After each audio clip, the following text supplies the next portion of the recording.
let's go ahead and start off with the Huddle Up.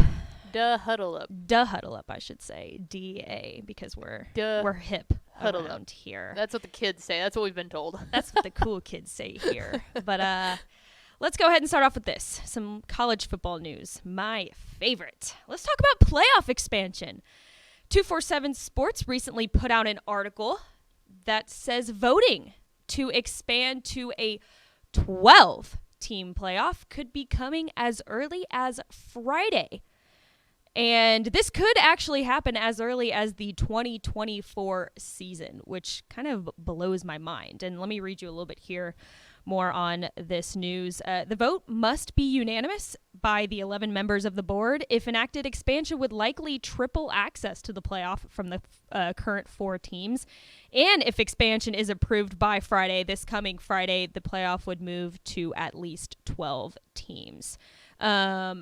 Which to me is a little surprising that they're willing to make the jump from 4 teams to 12, because I always thought that if they were going to expand the playoffs inevitably, they were going to jump from 4 to 8 teams. They would, of course, probably have every Power 5 conference champion, plus an independent like a Notre Dame or a BYU, and then maybe an American or a Mountain West champion. Conference USA would sneak in there. But I think this 12-team news is, I don't know, to me a little bit surprising.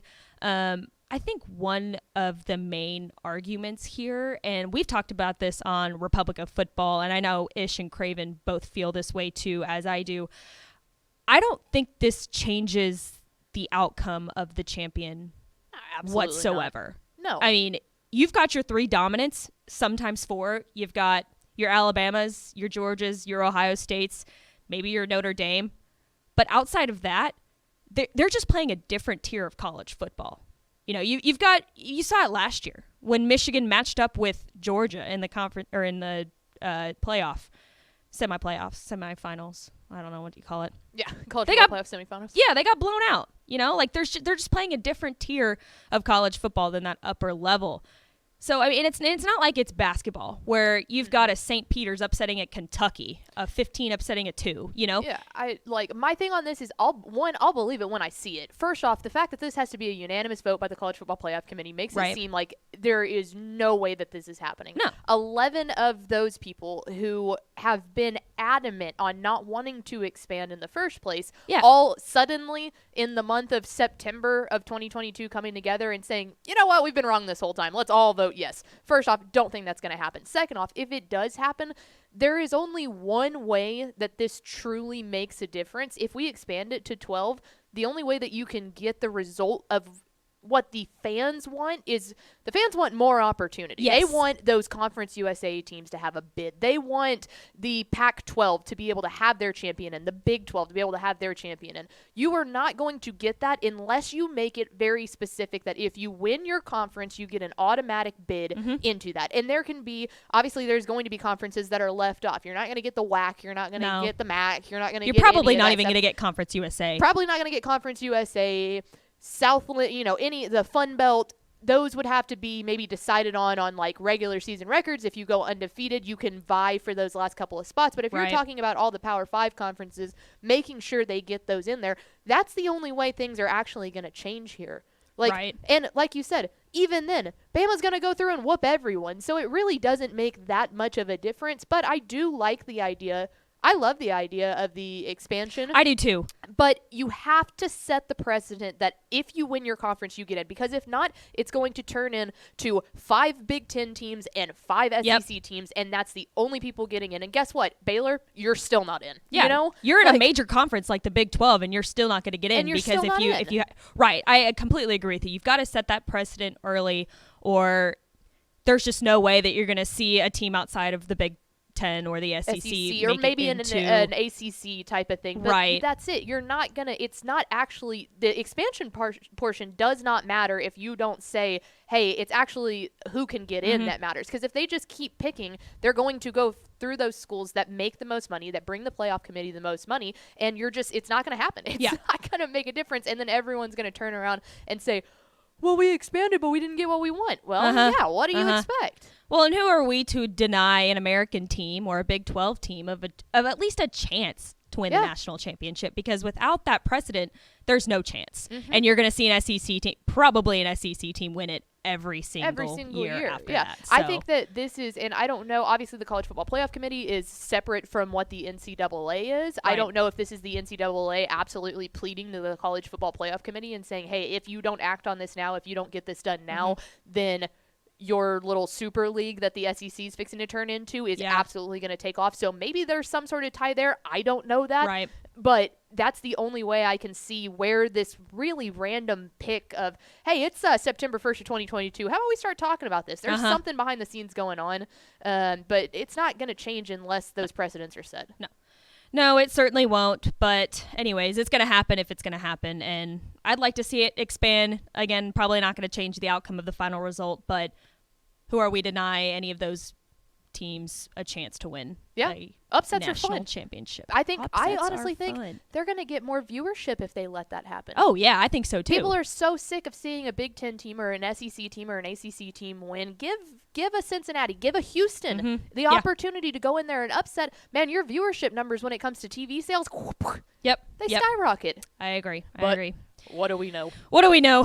What do we know about college football WTF, or football what in is general? this? In general. Anyways, there you go. There's your college football news for the day.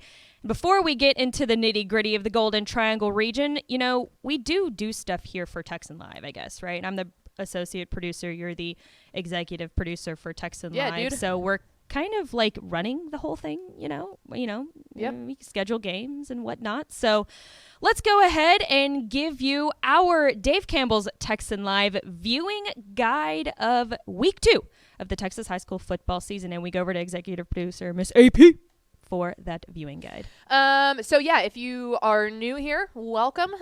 We have a broadcasting arm called Dave Campbell's Texan Live. You can become a subscriber at texanlive.com. We have, I believe, over 55 games this week. A handful of those were volleyball on Tuesday. So ton of games. Let's go ahead and go through here some of the games that we want you to keep your eye on. We're going to start tonight. It is game day, and I think the headliner tonight on Texan Live, 7 o'clock p.m. at Planet Forge Stadium, our very own Trevor Bullard on the call there with Hightower and Spring Westfield. This is a game that we put on our DCTF top 10 games of the week to watch. We think that we can answer some questions here. I think that Fort Bend Hightower has been forever. Fort Bend ISD has seemed like it's been Fort Bend Marshall really running the table. Yeah. They still kind of are, but I think Hightower is one of those teams that has steadily, the Hurricanes continue to improve and improve. I think they've got a very big test against Spring Westfield, a team that absolutely looked fantastic in week 1. So very excited, an unbelievable Thursday night matchup down there in the greater Houston area. And then one of those, we just talked about them. Let's stick in Fort Bend ISD and talk about Fort Bend Marshall, the Buffaloes taking on Crosby. This one at Cougar Stadium. This one also at 7. I am interested in this one because we don't have we have a lot of questions about Crosby. Yeah. Last week they got, I believe, as Tepper said, launched into an active volcano. We were shocked by C.E. King absolutely annihilating Crosby. Manhandling them. I mean, it was wild. So I am more interested in this game to see, was that an off week for Crosby? Is C.E. King better than we think that they are? Or is Crosby possibly having a down year? So that one, both of those, 7 p.m. tonight on Texan Live. Moving on to tomorrow in your Friday night affair, I think it is the unanimous best game in the state tomorrow as Atascocita takes on Katy. 6 o'clock p.m. on Texan Live. So this is the only 6 o'clock game. You can watch an entire hour of it before any other games kick off. So we need everyone on that Atascocita Katy game. I talked to Trevor Bullard, he called the game last week, Katie's game last week against Clear Springs, I believe. Yeah. They're a much better team than Clear Springs, much better team, but they looked a little shaky. It took the offense about a good half to kind of really get into it, and the defense got torched by a Tulsa commit a couple times. Obviously, Katy went out there and did what Katy does. Seth Davis looked unbelievable. That defense looks like it's gonna be good. Maybe getting out a little bit of those first time jitters, but Atascocita, I mean, man, they came out and put a whopping last week. So very excited to see what they do here. I think that's a very good matchup. Again, tomorrow at 6, clear out for that. Then a game at 7 that I want to point you out on, Road Stadium, Brent Hallmark on the call, Bridgeland and Tompkins. This one is tasty. Bridgeland coming away with a really, really good win. Quarterback Hudson Pollard really kind of showed out in his debut after they lost Connor Wigman to graduation. So excited to see what the Bears do, and I think this will be a really, really good test with them. Tompkins had a great game last week against, I believe, Cy Ranch, and ended up pulling out the win. So interested to see that one. And then at 7:30, let's take you down to one of our teams out of the greater Austin area playing in San Antonio. This one, again, probably one of our state-ranked games in Lake Travis and Cibolo Steel. Ooh, that'll be such a good one. Man, we talked about it. A lot of questions with Lake Travis's defense, and Steele looked unbelievable last week. If you missed that, they played Brennan in the KSAT Classic. It was the third game of the night. At like 11:45, they finally wrapped up. Steele scoring a touchdown in the final 18 seconds of the game to get the win. That team looks like vintage Steele. I don't think that it's, like Steph was saying, I don't think it's necessarily an 08-09 Steele team back in their heyday, but, man, it's pretty darn close. So very excited to see this. Tepper called it on this one. He's saying he thinks that Steele can get Lake Travis. I think so, and too. It's hard to argue. Well, I watched that Lake Travis and Martin game last Thursday night on ESPN, and that Lake Travis team is they're kind of down bad without Bo Edmondson at quarterback. So they've got their backup quarterback in, and he's not a typical quarterback that Lake Travis likes to go for. Like they're more of a pro style air raid type of offense where they just like to throw it downfield. And that quarterback's just not really how he does things. Like, he's more of a running style quarterback. And I think for a bit that kind of threw Martin off guard because they didn't prepare for an on-ground Lake Travis team. But now they've got tape on him. Right.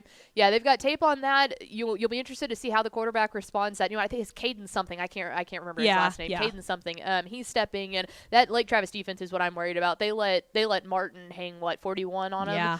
That's not a Martin. Martin doesn't do that to people. They get you to 21 and then they strangle you with their defense for the rest of the way and then score a couple more, special teams touchdowns and stuff. So that one is very interesting. Keep your eye on that. Tepper's called his shot and said he thinks that Cibolo Steel can do it. I think Stepp agrees. I would not be surprised at all. I'm taking Cibolo Steel. Yeah. If I had to go for it, I'm taking them. I think if there's an upset to call, I think it's that one. And then finally, we'll round it out here tomorrow, 6:00 p.m. I want to point you to Katie Pato and Cy Ranch. Tom Vinay on the call for that one out of Cy-Fair FCU Stadium. Pato's just a team. This is a really good opportunity to get your eyes on them. Like I said, Cy Ranch played Tompkins pretty well last week. That was a one-score game, I believe. So that would be the one that I would tune into when it comes to the 6:00 time slot on Saturday. So there you go. TexanLive.com. Like I said, we've got over 50 games this week, so be locked in and ready to go. We've got you covered all weekend long. And we got some pretty good interns who are going to cut highlights for us, too. So if you want to see a little bit of a preview of those games, head on to our Twitter page at DCTF for that.